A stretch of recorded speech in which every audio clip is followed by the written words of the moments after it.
الحمد لله رب العالمين والصلاة والسلام الأتمان الأكملان على خاتم الأنبياء وسيد المرسلين نبينا محمد وعلى آله وصحبه أجمعين. أما بعد, فإنشاءالlah today we'll continue with our reading from the book known as Al-Awsat Ibn al-Mundhiri rahimahullah ta'ala, who died in the year 318 after the Hijrah. And the author rahimahullah ta'ala was in the process of explaining to us those things that are proven by the apparentness of the Quran, those things that the obligation of a tahara is proven by what is apparent and obvious in the Quran. And he mentioned for us from those things the things that the Quran proves that a ghusl is mandatory for, and that is al-janabah and al-hayd, sexual intercourse, and, or should we say, the ejaculation that arises from sexual intercourse, the ejaculation that comes, akramakumullah, through sexual contact, i.e. ejaculation, ihtilam, janaba, as well as al-hayd, the period or the menstrual bleeding. These two things are things that are proven by the Quran that a ghusl is necessary for them. And then the author rahimahullah ta'ala, he mentioned the things that are proven by the Quran that a wudu is necessary for them, and that is using the gha'it, i.e. defecating.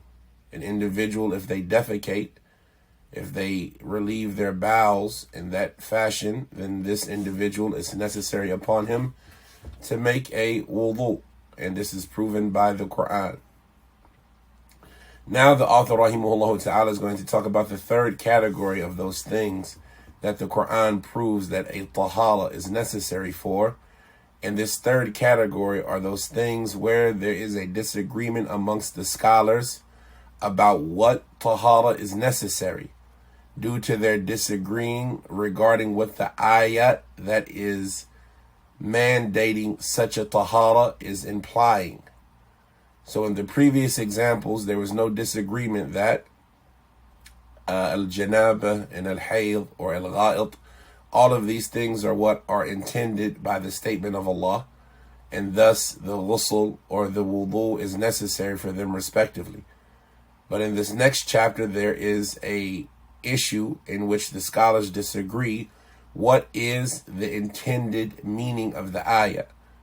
And thus they disagree regarding what is the obligatory act of purification. They disagree as to what is the obligatory act of purification. And so the author, rahimahullah ta'ala, he says, ذكر الوجه الثالث الذي أجمع أهل العلم ذكر الوجه الثالث الذي أجمع أهل العلم على وجوب الطهارة منه وهو الملامسة واختلفوا في كيفية الطهارة التي تجب فيه. He says this chapter is one in which it's going to mention the third aspect, that there is a consensus of the people of knowledge regarding the obligation of making a purification because of it. There is an action that the scholars are all in agreement that you have to make a purification because of it. And that is Mulaamasah. And we're going to explain what that is, al-Mulaamasah, which can be translated as touching. Touching. And they disagree about the type of purification or the way that the purification should be done that is necessitated by it. I.e., how does an individual need to purify themselves after touching? And al-Mulaamasah here, what he means is a male touching the opposite sex. If a male touches a female, then there is a consensus that this Mulaamasah, and we'll use this word instead of translating, there is a consensus that al-Mulaamasah necessitates a type of purification.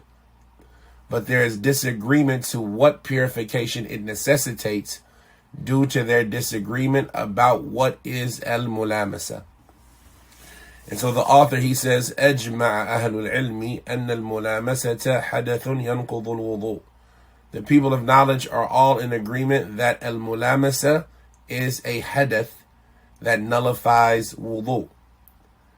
He says, وَاخْتَلَفُوا فِي اللَّمْسِ وَفِيمَا يَجِبُ عَلَى مَنْ لَمَسَ فقالت طائفة الملامسة الجماع كذلك قال عبد الله بن عباس قال الملامسة والمباشرة والإفضاء والرفث والجماع والنكاح النكاح ولكن الله تعالى كنا.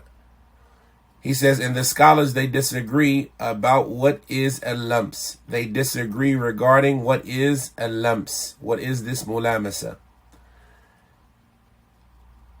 And what is mandatory because of this lams? What is mandatory because of this mulamasa? So a group of scholars, they say that al-mulamasa is intercourse. The meaning of this word mulamasa is intercourse. And like this, it was stated by Abdullah ibn Abbas, radiyallahu ta'ala anhuma. So he said, al-mulamasa wal-mubashara. Al-mulamasa, to touch, right? Min al-lams. Wal-mubashara, which is another word that can be used for touching, right? To touch the skin. Al-mubashara, to touch direct contact. Wal-ifda, the word could be translated as going to or proceeding on. Wal-rafath, wal-jima', all of these words, when they come in the Quran, is what he's saying. Al-mulamasa, wal-mubashara, wal-ifda, wal-rafath, wal-jima'. All of these words, when they come in the Quran, then they have the meaning of nikah. They have the meaning of nikah. Al-mulamasa aw lamastumun nisa. Al-mubashara fala tubashiruhunna wa antum aakifuna fil masajid. Right? Al-ifda, I can't think of an ayah for it right now. Al-rafath wala rafatha wala fusuqa wala jidala fil hajj. Al-jima'a, I can't think of an ayah for it right now, but all of these words, when they come in the Quran, then the meaning of them is a nikah. And the meaning of nikah, right, when we translate the word nikah, it can have two meanings, but one of the foundational meanings in nikah is intercourse. And that's something that needs to be understood, that when we talk about a nikah, one of the foundational meanings in nikah is intercourse. Allah Azza wa Jal, He says, فَلَا تَنْكِحُوهُنَّ حَتَّى فَلَا تحل لهم حتى فلا تحل له حتى تنكح زوجا غيره. Then she is not permissible for him until she has nikah with another husband. And what is meant by nikah with another husband there is intercourse. So from the meanings of nikah is intercourse. So the author, he says that from all of these meanings, they all have the meaning of nikah.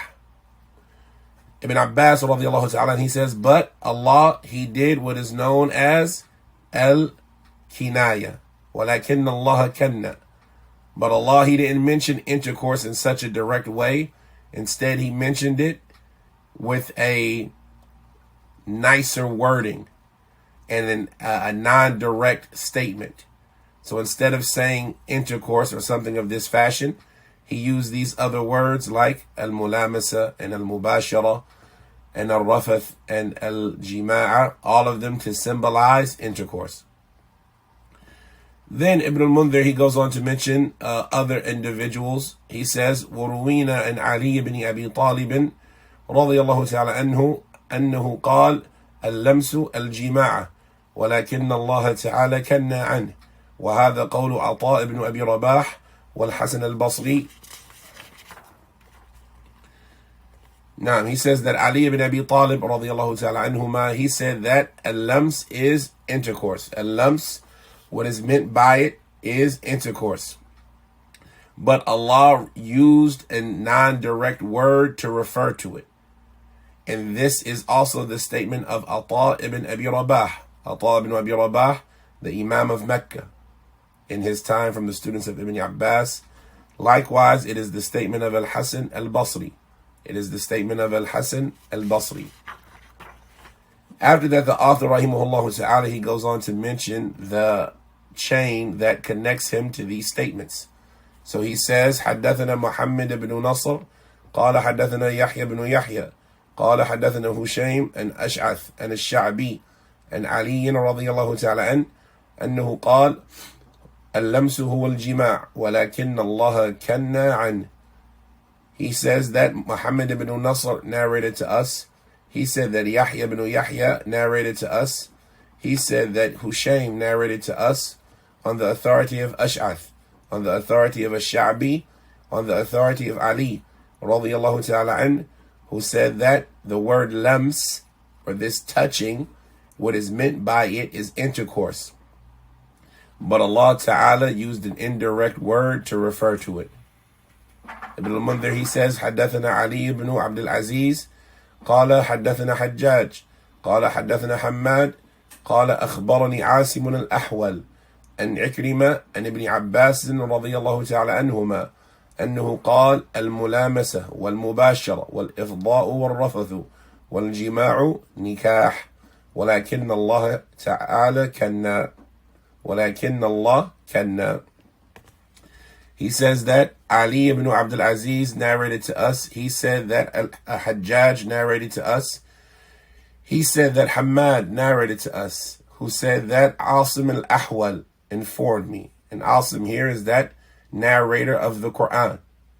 That riwayah, Hafs and Asim. This is Asim al-Ahwal.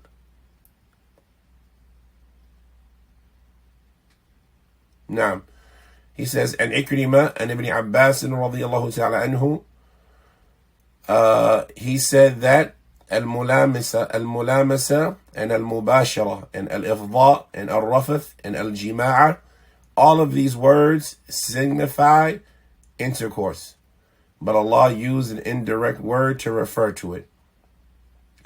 He says, حدثنا يحيى بن محمد بن يحيى قال حدثنا علي بن عثمان اللاحقي قال حدثنا داود بن أبي الفرات عن محمد بن زيد عن سعيد بن جبير عن ابن عباس رضي الله تعالى عنهما أنه قال الملامسة هي الجماعة. He said that Yahya ibn Muhammad ibn Yahya narrated to us. He said that Ali ibn Uthman al-Lahiqi narrated to us. He said that Dawood ibn Abi al-Farat narrated to us on the authority of Zayd and the authority of Muhammad ibn Zayd, on the authority of Sa'id ibn Jubair, on the authority of Ibn Abbas radiyallahu ta'ala anhuma. He said that al-mulamasa is intercourse. Al-mulamasa is intercourse. Ibn al-Mundhir, he says, حدثنا موسى ibn Harun قال حدثنا أبو بكر قال حدثنا حفص عن الأعمش عن حبيب عن سعيد بن جبير عن ابن عباس رضي الله تعالى عنهما يعني في قول الله تعالى أو لامستم النساء قال هو الجماع. He says that Musa ibn Harun, he narrated to us. He said that Abu Bakr narrated to us. He said that Hafs narrated to us on the authority of Al-A'mash, on the authority of Habib, on the authority of Sa'id ibn Jubair, on the authority of Ibn Abbas radiyallahu ta'ala anhuma, i.e. in regarding the statement of Allah, أَوْ لَامَسْتُمُ النِّسَاء, or if you touched women. And that is in Surah An-Nisa, verse 43. Or if you touched women, he says what is intended by that is intercourse. So this is the first opinion, that the meaning of Allah when he says, or if you've touched women, i.e. the things that mandate a purification, is the touching of women. And what is meant by the touching of women here is intercourse. And he mentioned it to be a statement of Ali and Ibn Abbas radiyallahu ta'ala anhuma from the Sahaba, and Ata and Hasan al-Basri from the Tabi'een. He then goes on to say, وَقَالَتْ طَائِفَةٌ اللَّمْسُ هُوَ مَا دُونَ الْجِمَاعِ كَذَلِكَ قَالَ عبد الله بن مسعود وقال عبد الله بن عمر من قبل امرأته أو جسها بيده فعليه الوضوء. He says, and a group say that a lams, this touching, is something that is lesser than intercourse. It's that physical contact that is lesser than intercourse. And like this was stated by Abdullah ibn Mas'ud. And Abdullah ibn Umar, radiyallahu ta'ala anhuma, he said, whoever kisses his woman or touches her with his hand, then upon him is al-wudu. Then upon him is al-wudu. Excuse me. Now the author, after mentioning that narration, he goes on to talk about the connection for that statement. He says, قال أخبرنا الربيع قال أخبرنا الشافعي قال أخبرنا مالك عن ابن شهاب عن سالم عن أبيه أنه قال قبلة الرجل امرأته وجسها بيده ملامسة فمن قبل امرأته أو جسها بيدي فعليه الوضوء. He says that Al-Rabi' informed us. He said that Al-Shafi'i informed us. He said that Malik informed us. Yani Malik ibn Anas, rahimahullah, Imam Dar al-Hijrah, on the authority of Ibn Shihab, yani Ibn Shihab al-Zuhri, on the authority of Salim, yani Salim ibn Abdullah, on the authority of his father, i.e. Abdullah ibn Umar. This is an amazing chain. He says that Ibn Umar, he said, a man kissing his woman or touching her with his hand is considered mulāmasah. Jassuha, yani caressing her with his hand, this is considered mulāmasah. So whoever kisses his woman or caresses her with his hand, then upon him is a wudu. Then upon him is to make wudu. He says, حدثنا الحسن بن علي بن عفان قال حدثنا بن نمير عن الأعمش عن إبراهيم عن أبي عبيدة عن عبد الله أنه قال القبلة من اللمس فيها الوضوء. He says that Al-Hasan ibn Ali ibn Affan narrated to us. He said that Ibn Numayr narrated to us on the authority of Al-A'mash, on the authority of Ibrahim, on the authority of Abi Ubaidah, on the authority of Abdullah. And as we mentioned, when you see Abdullah mentioned like this, without any affiliation, then generally speaking from the Sahaba, it is Abdullah ibn Mas'ud. He says on the authority of Abdullah, i.e. Abdullah ibn Mas'ud, he said that kissing is from lams. A kiss is considered to be from this touching, and in it is a wudu, i.e. mandatory because of it is wudu. He said, قال حدثنا عبيد الله بن معاذ قال حدثنا أبي قال حدثنا شعبة عن مخارق عن طارق بن شهاب عن عبد الله بن مسعود رضي الله تعالى عنه أنه قال الملامسة ما دون الجماع. He says that Ubaydullah bin Mu'adh, excuse me, he says that Ubaydullah bin Mu'adh narrated to us. He said that my father narrated to us. He said that Shu'bah narrated to us on the authority of Mukhariq, on the authority of Tariq ibn Shihab, on the authority of Abdullah ibn Mas'ud, who said al-mulamasa is something that is lesser than intercourse, i.e. touching. What is intended by the word al-mulamasa is something that is lesser than actual intercourse. So this is the second statement. The second statement, and it's the statement of Abdullah ibn Mas'ud and Abdullah ibn Umar, is that touching, what is meant by it in the ayat, أَوْ لَامَسْتُمُ النِّسَاءَ, is physical contact that is lesser than intercourse. I.e. it's not actual intercourse, but it's physical contact in a different form or manner. Ibn al-Mundhir rahimahullah ta'ala, he goes on to say, وَاخْتَلَفَ فِي الْوُضُوءِ مِنَ الْقُبْلَةِ فَقَالَتْ طَائِفَةٌ فِيهَا الْوُضُوء كَذَلِكَ قَالَ ابْنُ عُمَرْ وَرُوِيَ ذَلِكَ عَنْ ابْنِ مَسْعُودٍ. He says, and so they disagree, even the people who have this statement, i.e. that touching is something less than wudu, less than jima'. Touching, al-mulamasa, is something that is less than jima', less than intercourse. He says they disagree regarding the obligation of making a wudu from kissing. If you kiss your woman or you kiss a woman, does it mandate a wudu? He says, so one group says that it does mandate wudu. And like this, it was stated by Ibn Umar, and it has been transmitted on the authority of Ibn Mas'ud as well. He says, حدثنا إسحاق بن إبراهيم and عبد الرزاق and معمر and الزهري and سالما أن ابن عمر رضي الله تعالى عنهما كان يقول من قبل امرأته وهو على وضوء أعاد الوضوء. He says that Ishaq ibn Ibrahim narrated to us on the authority of Abdul Razak, on the authority of Ma'mar, on the authority of Az-Zuhri, on the authority of Salim, on that Ibn Umar radiyallahu ta'ala anhuma, he used to say, whoever kisses his woman and he has wudu needs to repeat wudu. Whoever kisses his woman and he has wudu needs to repeat wudu. Ibn al-Mundhir, he says, حدثنا إسحاق and عبد الرزاق and Ma'mar and Al-A'mash and Ibrahim and Abi Ubaidah and Abi Abida. نعم.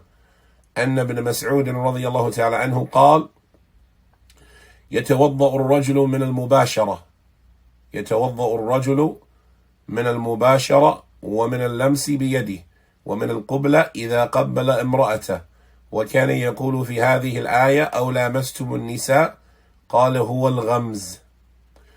He says that Ishaq narrated to us on the authority of Abdul Razak, on the authority of Ma'mar, on the authority of Al-A'mash, on the authority of Ibrahim, on the authority of Abi Abida as-Salmani, that Ibn Mas'ud, the statement Salmani is added from me. That was to correct by reading it as Abu Ubaidah. Abu Ubaidah is Abu Ubaidah ibn al-Jarrah, the Sahabi. Abu Abida as-Salmani is with a fath. Wallahu ta'ala alam. Abu Abida as-Salmani. He says that Ibn Mas'ud radiyallahu ta'ala anhu, he said that a man يتوضأ الرجل من المباشرة. A man needs to make wudu from al-mubashara, direct contact. ومن اللمس, from touching with his hand. Likewise, because of kissing. If a man kisses his woman, he says that Ibn Mas'ud used to say regarding this ayah, أَوْ لَامَسْتُمُ النِّسَاء, what is meant by that ayah? If you touch women, what is meant by that is al-ghamz. And al-ghamz, ma'nahu al-jas, to caress, to rub. So he says that Ibn Mas'ud used to say that what is intended by this ayat is al-ghamz. So this is the first opinion of the second opinion, that kissing and anything else mandates a wudu. He says, Ibn al-Mundhir, he says, وَمَنْ رَأَى فِي الْقُبْلَةِ الْوُضُوء وَمِمَّنْ رَأَى في القبلة الوضوء الزهري وعطاء بن السائب ومكحول والشعبي والنخعي ويحيى الأنصاري وزيد بن أسلم وربيعة بن أبي عبد الرحمن والأوزاعي وسعيد بن عبد العزيز والشافعي رحمهم الله جميعا. He says, and from the people that used to hold the view that kissing mandates a wudu was Az-Zuhri and Ata ibn As-Sa'ib and Makhul and Ash-Sha'bi and An-Nakha'i, as well as Yahya al-Ansari and Zayd ibn Aslam and Rabi'atu ibn Abdul Rahman, as well as Al-Awza'i and Sa'id ibn Abdul Aziz and Ash-Shafi'i. These are the people that he mentions that held the view that kissing mandated a wudu, i.e., and that also held the view that touching is something lesser than intercourse. He says, وَفِيهِ قَوْلٌ ثَانٍ, and there is a second opinion as well, i.e., there is a second opinion about touching when touching is considered to be something less than intercourse. So we have so far 3 opinions about touching. The word touching means intercourse, and it was the statement of Ibn Abbas and Ali. The word touching means something less than intercourse, and it was the statement of Ibn Umar and Ibn Mas'ud. And those who have this opinion that touching is something that is lesser than intercourse, their statement is broken up into 2, that any kind of contact, kissing or other than, is something that mandates a wudu. And the second opinion, the author says, وهو أن لا وضوء في القبلة كذلك قال ابن عباس وطاووس والحسن ومسروق وعطاء بن أبي رباح. And there is a second opinion, and it is that there is no wudu necessary for kissing. And like this was stated by Ibn Abbas and Tawus and Al-Hasan and Masruq and Ata ibn Abi Rabah. Right? And that's because we see from these individuals are those who consider that touching, the meaning of Mulaamasah, is intercourse. He says, وَفِيهِ قَوْلٌ ثَالِث. So there is another opinion regarding touching and kissing. Does it mandate a wudu or not? He says, وفيه قول ثالث وهو أن إيجاب الوضوء أن إيجاب الوضوء على من قبل لشهوة وإسقاطه عمن قبل لرحمة أو لغير شهوة. هذا قول النخعي والشعبي والحكم وحماد، وبه قال مالك بن أنس وسفيان الثوري وأحمد بن حنبل وإسحاق بن راهوية. He says there is a third view. And this third view, I say, is a view that combines between the two previous views. One of them says that, no, kissing, there's no wudu in it, because it is not from the Mulaamasah that was meant in the ayah. And then there's a group that says, no, kissing, there is wudu from it. And this is because what is intended by Mulaamasah is contact lesser than intercourse. And there is a third opinion, and this third opinion gathers between the two of them, and it is that the physical contact that has with it the same desires that accompany intercourse, then they necessitate the physical contact that is intercourse. They necessitate the same thing that intercourse necessitates, i.e., purification. And the purification here is wudu. Let's let the author say it in his words. He says, and there is in this issue a third view, and it is that the obligation of wudu is upon the one who kisses out of desire, i.e., out of the feelings of desire and arousal.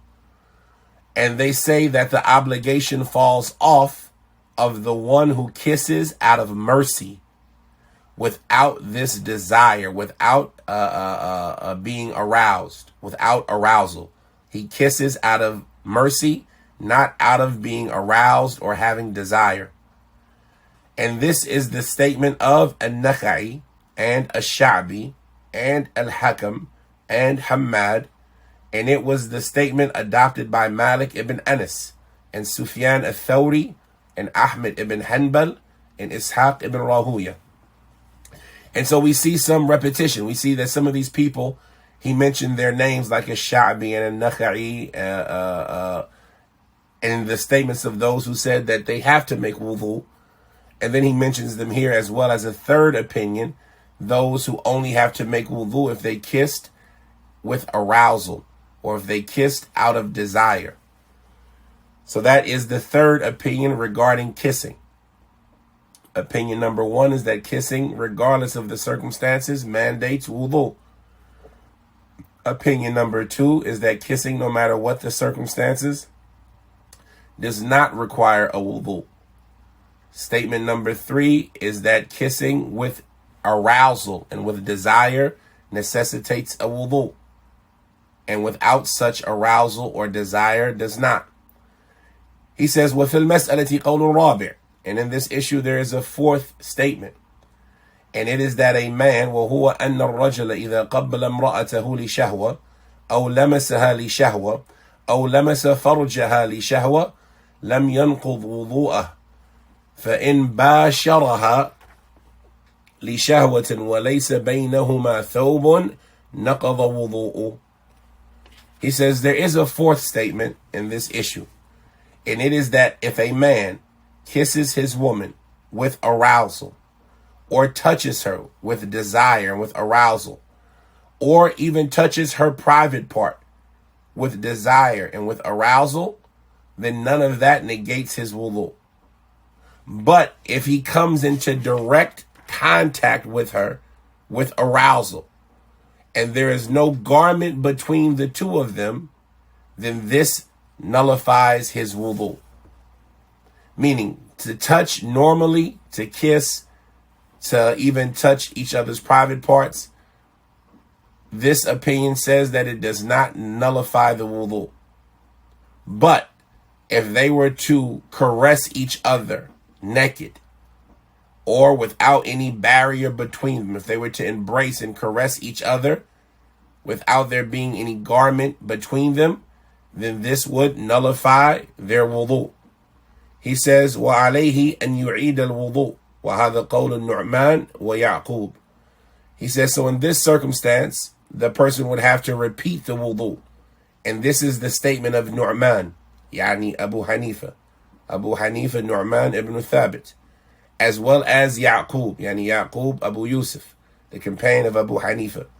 They both held the view that if you touch your partner, if a male touches his partner naked or without there being any garment between them, any blanket, sheet, clothing, etc., and they're in each other's embrace and caressing, then this nullifies their wudu. He says, وَقَالَ Muhammad, and Muhammad said, لَا وُضُوء عَلَيْهِ حَتَّى يَخْرُجُ مِنْهُ مَذِي أَوْ غَيْرُهُ. There is no wudu necessary upon him until some medhi, i.e. pre-seminal fluid, pre-cum, akramakumullah, until some pre-ejaculate comes out of him. There's no wudu upon him until some pre-ejaculant actually exits from him. And this is the crutch of the matter. So when we talk about what is the evidence for both of these groups, the evidence, one, is the ayah, and thus you see the disagreement. Does the ayah that is in Surah An-Nisa reference touching them, i.e. just the simple touch, or is the meaning of touching intercourse? And Allah knows best that the ayat, it's significant, it's more directly relating to intercourse, and Allah knows best.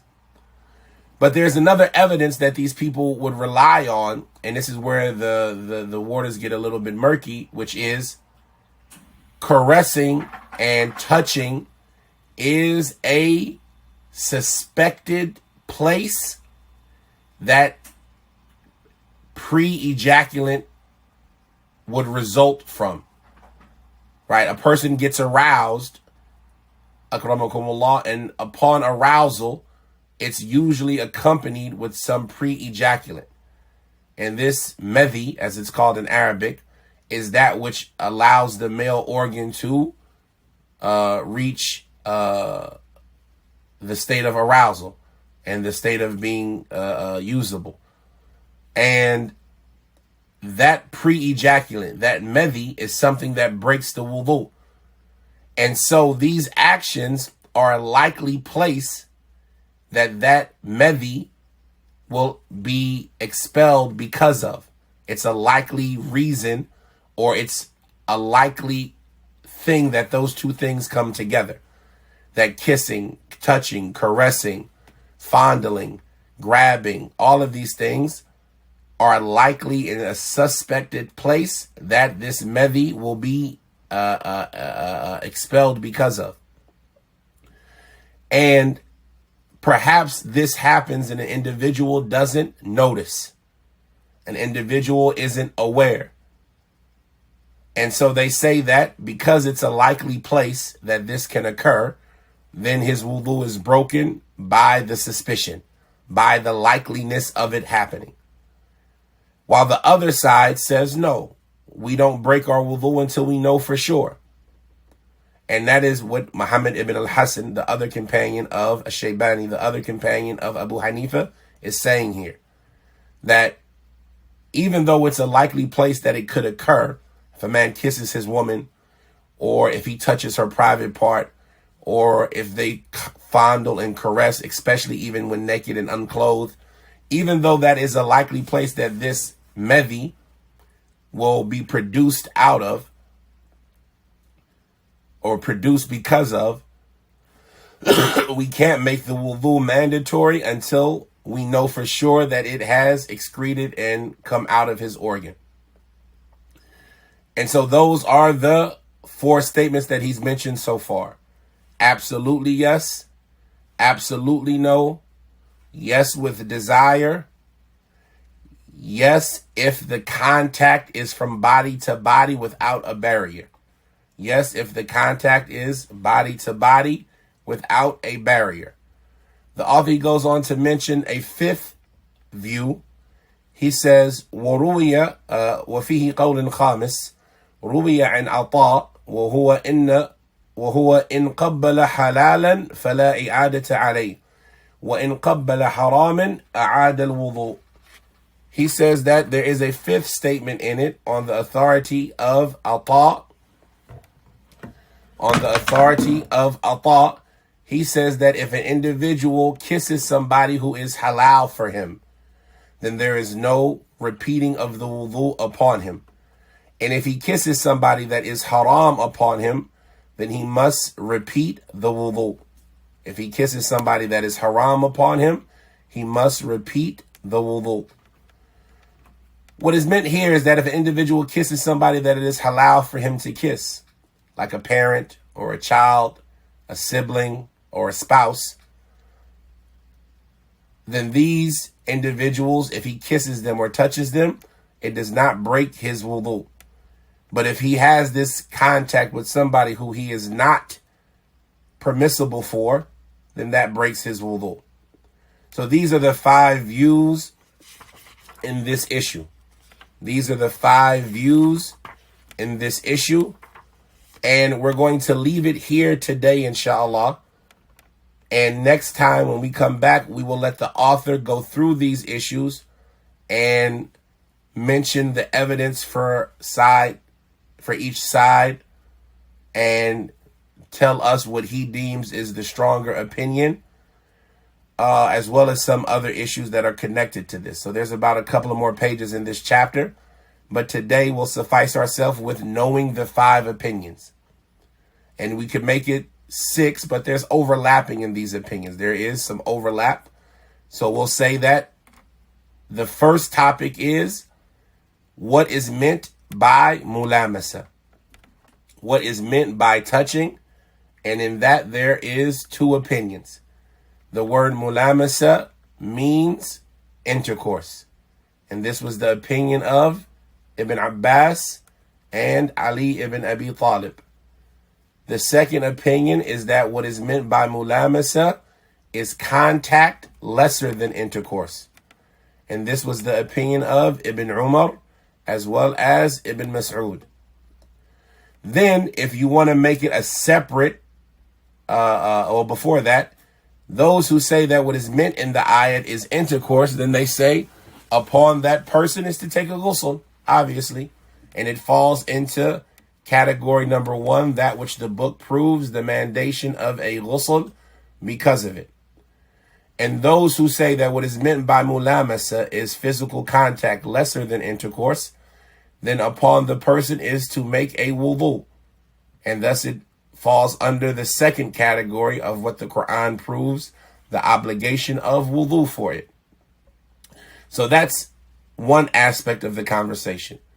The second aspect of the conversation could be more directly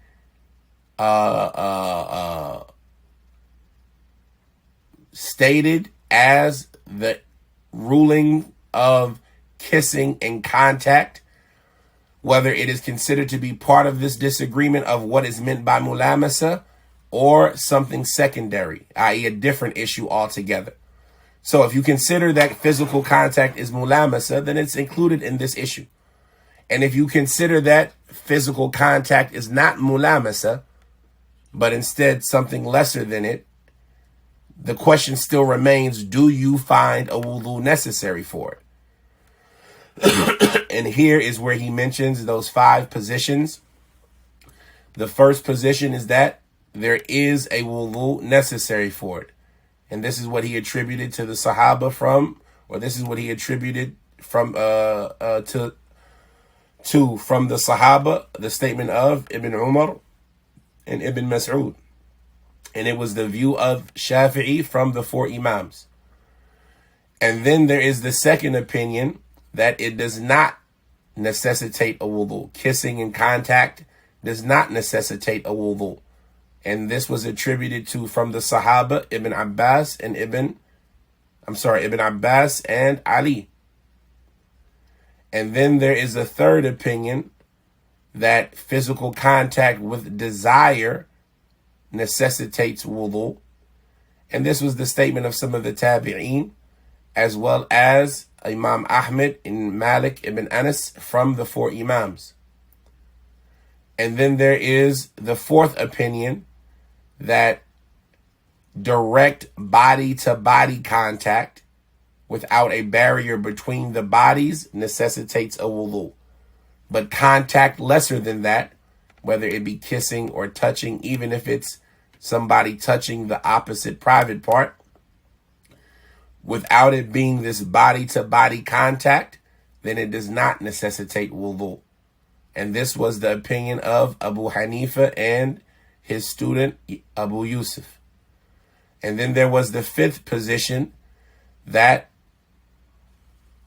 was reported on Ata, and that is that if an individual has any physical contact with a woman who is a mahram, or who is halal, it's better to state it, who is permissible for him, then this does not necessitate a wudu. But if he has physical contact with a woman that is not permissible for him, then this does necessitate wudu. So these are the 5 views regarding physical contact. Do they necessitate wudu? And like this, an individual can organize his thoughts. So we know janaba or ejaculation necessitates wudu. We know hayd necessitates wudu. We know gha'it necessitates, not wudu. We know hayd and ejaculation necessitate a ghusl. We know defecation necessitates a wudu. And if you consider al-Mulaamasah to be from intercourse, then conversation finished. And if you consider Mulaamasah to be physical contact, then here's where we see the disagreement in these 5 statements. Here is where we see the disagreement as summarized in these 5 statements. Yes, absolutely. No, absolutely. Yes, with desire. Yes, with direct body-to-body physical contact. Yes, if the contact was to an individual who was haram upon the man. And like this, we've covered those topics. And now next time, inshallah, we'll go into the author's view regarding it. Once again, I'd like to apologize, especially in the beginning. I'm under the weather, and so my focus is a little bit distracted dealing with the way that I feel right now. So I apologize for the dryness in presentation. ونسأل الله أن يغفر للجميع ويرحمنا وسبحانك اللهم وبحمدك أشهد أن لا إله إلا أنت أستغفرك وأتوب إليك. السلام عليكم ورحمة الله وبركاته.